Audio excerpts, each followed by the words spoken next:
नमस्कार, स्वागत आहे तुमचं अन्नपूर्णा किचनमध्ये। रोजच्या नाश्त्यासाठी आपण अनेक प्रकारचे नाश्ते तयार करतो। त्याच पद्धतीने मी आज तुम्हाला गुजरातची फेमस अशी टमटम खमंग रेसिपी घेऊन आलेली आहे। ज्या पद्धतीने आपण खमंग तयार करतो त्याच पद्धतीने ही रेसिपी तयार होते। झटपट होणारी आणि चविष्ट अशी ही रेसिपी आहे।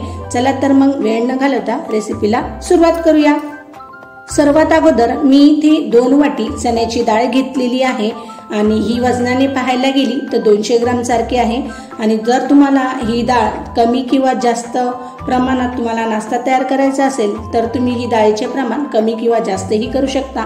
आणि 4 ते 5 तासापर्यंत मी छान अशी भिजवून घेतलेली आहे। हाताने तोडून बघितले ती सहज अशी तुटल्या जाते। त्याच पद्धतीने मी ही डाळ 2 ते 3 पाण्याने व्यवस्थित स्वच्छ अशी धुवून घेतलेली आहे। आणि आता मिक्सर मध्ये आपण ही डाळ छान अशी बारीक वाटून घेणार आहोत। खूप जास्त जाडही ठेवायची नाहीये आणि खूप जास्त बारीकही न ठेवता थोडे पाणी घालून ही डाळ आपण मिक्सरला फिरवून घेणार आहोत। तर अशा पद्धतीने मी ही डाळ मिक्सरच्या भांड्यात घालून घेतलेली आहे आणि झाकण बंद करून या पद्धतीने मी त्याचे छान असे पेस्ट करून घेतलेले आहे। मी तुम्हाला दाखवतही आहे, तुम्ही पाहू शकता। ज्या पद्धतीने आपण थोडेसे जाडसरही नाही आणि बारीकही नाही असे पेस्ट तयार करणार आहोत। म्हणजे जरी हाताने आपण त्याला प्रेस केले ते आपल्याला थोडेसे रवाळ असे लागेल। अशा पद्धतीने आपण हे डाळ छान अशी वाटून घेणार आहोत आणि जास्त जाड ही डाळ ही ठेवायची नाहीये। व्यवस्थितपणे आपण ही तयार करून घेतलेली आहे।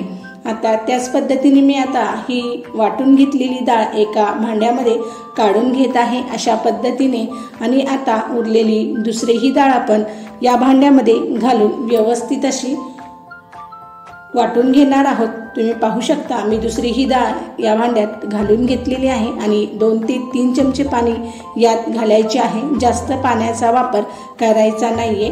अशा पद्धतीने मी ही डाळ व्यवस्थित अशी छान वाटून घेतलेली आहे, तुम्ही पाहू शकता अशा पद्धतीने। आणि ही डाळ आता एका मोठ्या भांड्यामध्ये मी काढून घेतलेली आहे।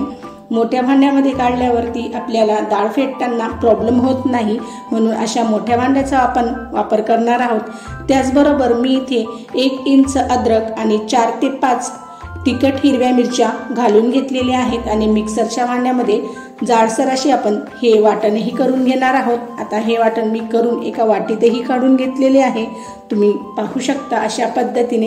आता आपण हे खमंग शिजवण्यासाठी स्टीमर तयार करणार आहोत। त्यासाठी गॅसवर कढई ठेवून घेतलेली आहे आणि त्यामध्ये 2 ते 3 ग्लास पाणी आपण छान असे उकळी काढून घेणार आहोत। तर पाण्याला उकळी येते तोपर्यंत आपण एका भांड्यामध्ये किंवा एखाद्या ताटाला व्यवस्थित असे 1 चमचा तेल लावून घेणार आहोत। हाताच्या साहाय्याने सर्व बाजूला तेल लावून घेणार आहोत, जेणेकरून आपले बॅटर याला चिटकणार नाही आणि सहजपणे ते या भांड्यापासून वेगळे होणार। म्हणून व्यवस्थितपणे याला आपण तेल लावून घेणार आहोत आणि ही प्रोसेस आपल्याला सुरुवातीलाच करून ठेवायची आहे। आता आपण खमंगचे बॅटर घेणार आहोत आणि त्यामध्ये आपण सर्व मसाले ऍड करणार आहोत। तर सर्वात अगोदर मी इथे 1 लिंबूचा रस घातलेला आहे। लिंबाच्या रसाऐवजी तुम्ही इथे दहीही वापरू शकता। त्याचबरोबर हिरवी मिरची आणि अद्रकची पेस्ट यामध्ये घालून घेत आहे। चवीनुसार मीठ आणि अर्धा चमचा आपण हळद पावडर घालून घेणार आहोत आणि 1 चमचा आपण तेल घालून घेणार आहोत। तेल घातल्यामुळे खमंग हे छान असे सॉफ्ट तयार होते आणि खाताना हे घशात अडकतही नाही। तर अशा पद्धतीने आपण सर्व वस्तू यामध्ये घालून घेतल्यानंतर एका विस्करच्या साहाय्याने सतत 5 मिनिटापर्यंत आपण हे सर्व खमंगचे बॅटर ढवळून घेणार आहोत। सतत 5 मिनिटापर्यंत तुम्ही पाहू शकता बॅटरचा रंग हा वेगळा झालेला आहे आणि खूप सॉफ्ट असा हवा यामध्ये भरलेली आहे, तुम्ही बघू शकता। आता यामध्ये आपण 1 इनोचे पॅकेट घालणार आहोत। हे साधे फ्लेवरचे पॅकेट आहे, कोणत्याही फ्लेवरचे पॅकेट आपल्याला घ्यायचे नाहीये। साध्या फ्लेवरचे पॅकेट आपण यामध्ये घालून घेत आहोत आणि त्यावर 1 ते 2 चमचा पाणी घालून घेणार आहोत।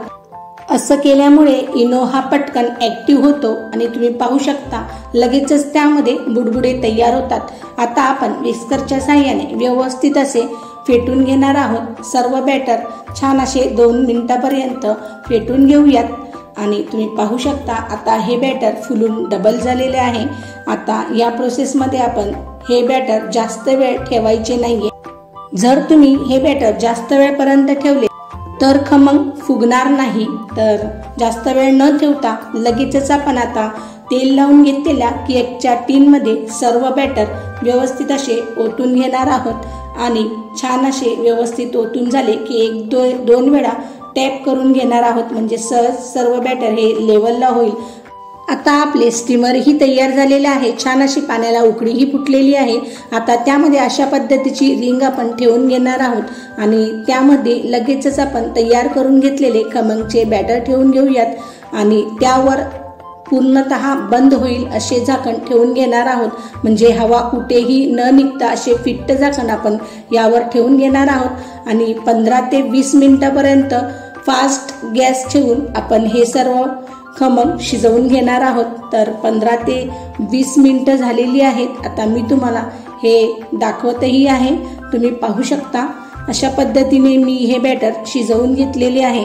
आता हे शिजले आहे की नाही ते चेक करण्यासाठी एखाद्या सुरीने आपण अशा पद्धतीने खमंगमध्ये हे घालून पाहणार आहोत. तर तुम्ही पाहू शकता चाकू हा अजिबात असा बॅटर याला लागलेले नाहीये, म्हणजे व्यवस्थित असा क्लीन निघतो. आणि जर थोडे कच्चे असले तर हा चाकूला लागतो.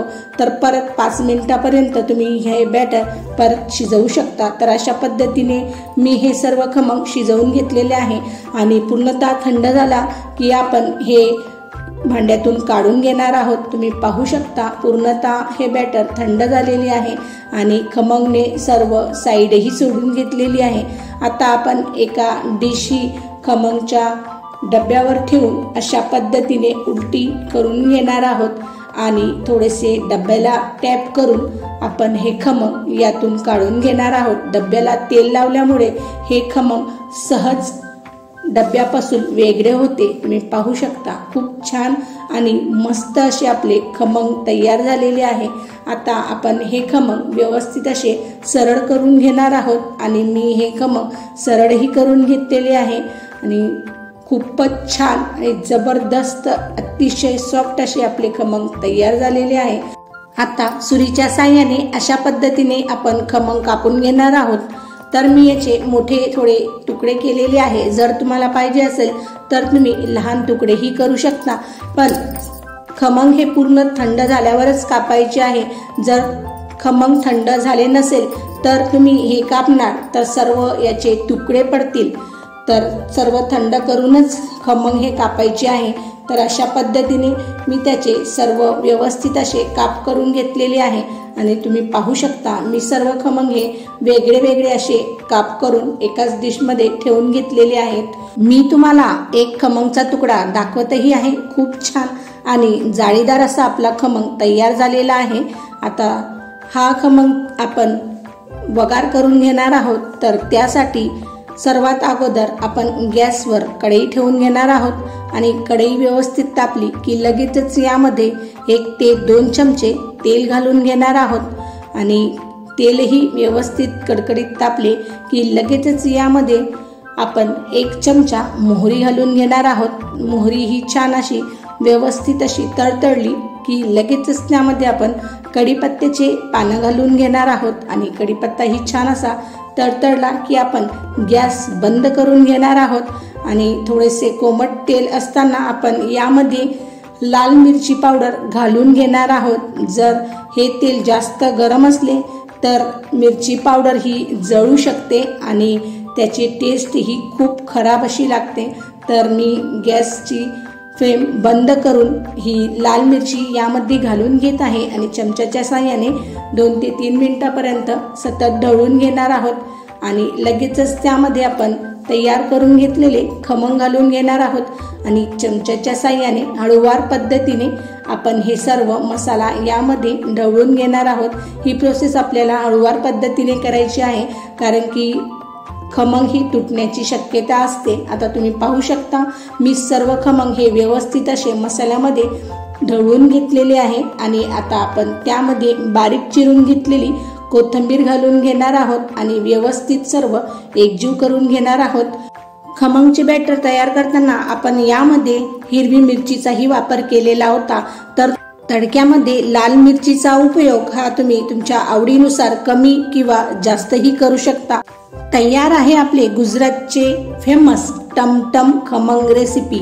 तर ही रेसिपी मी तुम्हाला सर्व्ह करून दाखवत आहे। ही रेसिपी तुम्ही शेजवान चटणी किंवा सॉस बरोबर एन्जॉय करू शकता किंवा लहान मुलांच्या टिफिनलाही देऊ शकता। हा नाश्ता भिजवलेल्या चण्याच्या डाळीपासून तयार केलेला आहे। तर हा खूपच पौष्टिक असा नाश्ता तयार होतो आणि झटपट ही रेसिपी तयार होते। तर अशा पद्धतीने तुम्ही ही रेसिपी नक्की ट्राय करा आणि मला कमेंट्समध्ये नक्की कळवा। या अगोदर मी वेगवेगळ्या प्रकारचे खमंग आणि ढोकळ्याची रेसिपी त्याचबरोबर गुजरातची फेमस खांडवीची रेसिपी ही चॅनलला टाकलेली आहे। त्या तुम्ही नक्की पहा आणि जर पाहिल्या नसतील तर मी त्याची लिंक डिस्क्रिप्शन बॉक्समध्ये देत आहे। तर तुम्ही त्या नक्की पहा आणि व्हिडिओ आवडल्यास आपल्या मित्रमैत्रिणी आणि परिवारांसोबत नक्की शेअर करा आणि अशाच नवनवीन आणि झणझणीत रेसिपी पाहण्यासाठी चॅनलला लाईक करा, शेअर करा आणि सबस्क्राईब करायला मात्र विसरू नका। धन्यवाद।